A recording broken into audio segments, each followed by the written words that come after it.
नमस्कार मित्रांनो, आपल्या सर्वांचे स्वागत आहे आपल्या चॅनलवर. मित्रांनो, आज आपण जाणून घेणार आहोत अधिक मासात अनारसे का बनवतात आणि 33 वस्तूंचे दान का केले जाते. अधिक मास म्हणजे काय?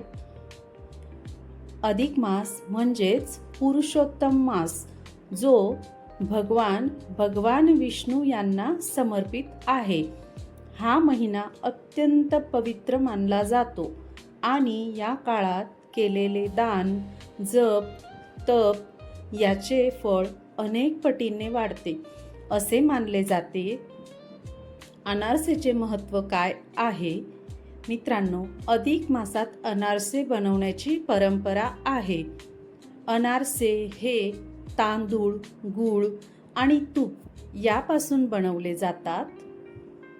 हे पदार्थ सात्विक आणि ऊर्जा देणारे मानले जातात.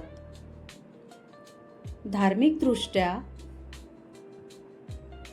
अनारसे हे गोड पदार्थ म्हणून भगवान विष्णूंना अर्पण केले जातात.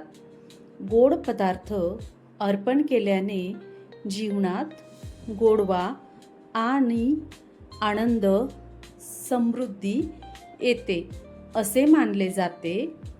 काही ठिकाणी अनारसे मुलगी जावयाला देण्याचीही प्रथा आहे. यामुळे नात्यांमध्ये प्रेम वाढते. 33 वस्तूंच्या दानाचे महत्त्व.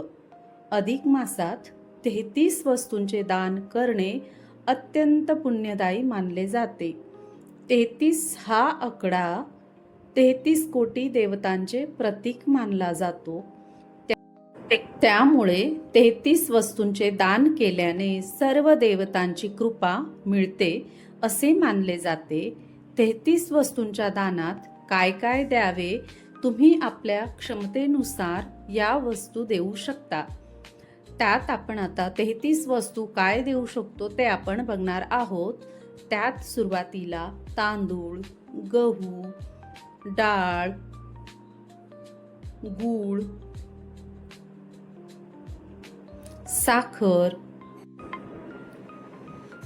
साखर, मीठ,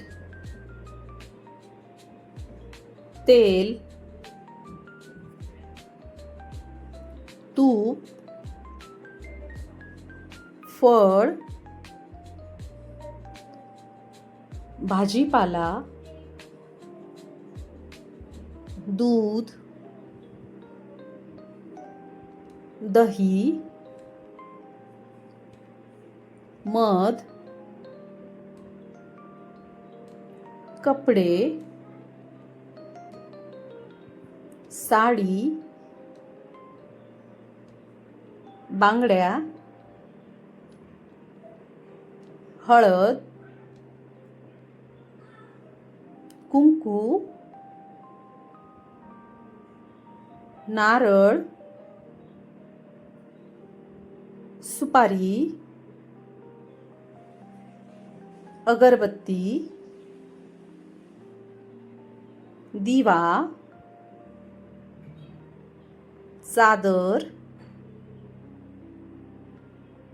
पाण्याची बाटली,